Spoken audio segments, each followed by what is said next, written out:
Good morning. Thanks for joining me here on my porch. This is one of my favorite places on my farm. It's so peaceful. It's so relaxing. Today we're going to be going through the pig garden. We're going to be talking about why I call it that. I actually have a new name for it. We're going to talk about what's planted there, and we're going to talk about some reasons why I don't always follow planting instructions. I have a new garden this year. I love growing pumpkins and squash and melons, and I have had a huge problem with squash bugs. In fact, all kinds of beetles in my garden. Just craziness. But I just love growing those kind of things so much that I didn't want to give it up. And I've heard that one way that you can deter squash bugs is to move your garden somewhere else. So what is this pig garden? I'm not actually growing pigs, so that's really an awkward name for it. It's actually a garden in the space where we have pigs. We usually raise pigs every other year for butcher.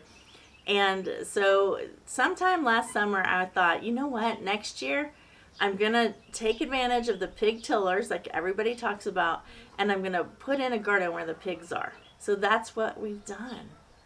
So the first thing that happened was back in probably February, March, when there wasn't any snow on the ground, but there also wasn't anything growing. Carter and I came out and we covered as much of the pig area as we could with black plastic sheeting. And that was just so that when the sun started warming the ground up in spring, that no weeds would come up in that area, right? So we got that done, and then time went on, and on May 11th, I got the first side of the garden planted. And my brother Josh was here, and he helped me with that. And you can see in this picture that it's just bare ground. So obviously the plastic did its job. It's looking great. We got that side planted out, and then a month went by. It's been kind of crazy around here. My husband had major surgery at the end of April, unexpected. I mean, we knew about it for a few weeks ahead of time. It's a real miracle story, and if you want to know more about his healing miracle and this adventure that we had, I will put a link in the description to his Facebook post, and you can go over there and check it all out. So a month has gone by, and now I am ready to plant out the other side of the pig garden, and you can see just how much grass has grown up in that month. It's crazy. This spring has been insane with the amount of rain that we've had. We had a really long spring. Summer hit kind of late, but it is here in full. Let me just tell you, it's like so humid every day, and that's one reason that I didn't talk to you about this planting while I was doing it, because it was like every second I was just dripping, and I just wanted to get it done and get out of the summer heat. It was so incredibly hot. It was crazy. That was really gross. Wind just blew a big chunk of hair into my mouth. Yuck. What was I saying? It was just so hot and nasty that I was like, I'm just going to get out here and plant the garden, and I will talk to them about it tomorrow. So here I am. It's about 8 a.m. It's nice and cool. I just let all the animals out about an hour ago, and I'm just enjoying the breeze in the shade on my porch. But I'm still like a little bit getting tacky back here because it's just so humid. Welcome to Missouri. The first thing I had to do was move this tarp. And it's not a tarp, it's black plastic. And you know, small sections of it aren't that heavy or hard to manipulate, but this was no easy feat. And even though it's like just a few seconds on the video, it took me 20 minutes to move all the bricks, pull all the tarp over the new section where I had to wade through weeds about 2-3 feet deep, put the bricks down, put it in place. And then I was finally ready to get started. I grabbed myself some bamboo canes that I had, and I am building a teepee, a little hidden teepee in the center of this garden. So I have really fantastic ideas for this garden. I'm super excited about it. I want it to be this magical place, this whimsical place.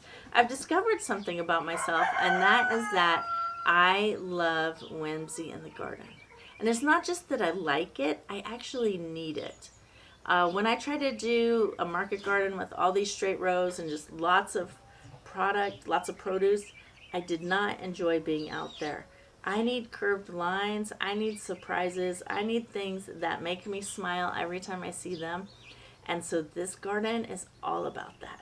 So this is going to be a garden that has squash, pumpkin, melon, sunflowers, lots and lots of sunflowers, other kinds of flowers, and corn. Go on down the hill. Go on. Go on out of here. Go on. Go on out. Go on out. Don't need camera equipment near cows. I don't need cows knocking over camera equipment. Hi, baby girl.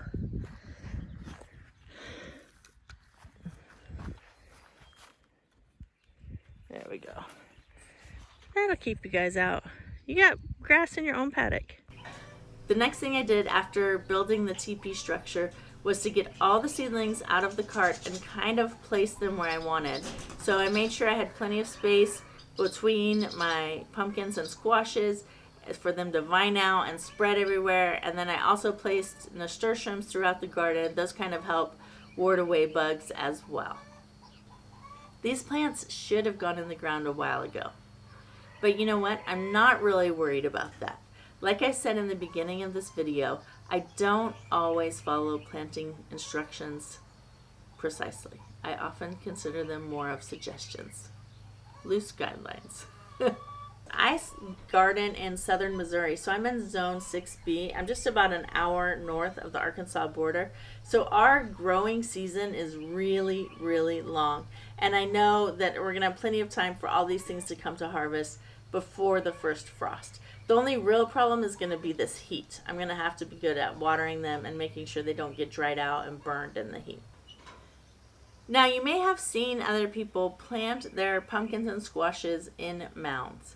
And that is basically so the soil will be well drained. And I'm not doing that. In the time leading up to my husband's surgery and in the recovery time afterwards, I had to give myself grace. And I had to say, my only goals for this time period is to keep my husband alive and the animals alive. Everything else is bonus. So, you know, the garden got neglected. And that's okay. And so today, I'm just going to get these plants in the ground, and I'm not going to worry about making perfect mounds. You know, in nature, seeds fall on the ground, and somehow they come up as plants, right? And nature doesn't make mounds to plant the pumpkins in, and nature doesn't measure the planting depth. It just happens naturally. So I think that there's, you know, there are things you can do that will help your plants be bigger, better, stronger, healthier, get a better start. And if you can do all those things, that's great. But sometimes I just have to go, you know what, today this is good enough. And with over 300 seedlings on my porch ready to be planted, I had to be like, I don't have to make mounds today. I just got to get them in the dirt. So that's what I did.